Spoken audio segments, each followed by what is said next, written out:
புள்ளையாரு வாராரு வாராரு புள்ளையாரு வாராரு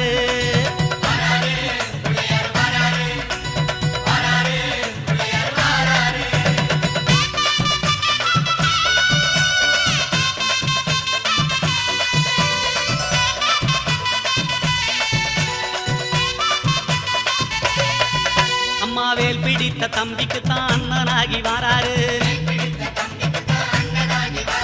வெற்றி காணும் துதிக்கையினை தூக்கி கொண்டு வாராரு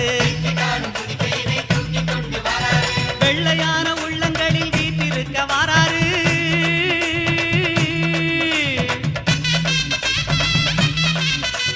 வெள்ளையான உள்ளங்களில் வீட்டிருக்க வாராரு வினைகளெல்லாம் தீர்க்க வேண்டி விரைந்து ஓடி வாராரு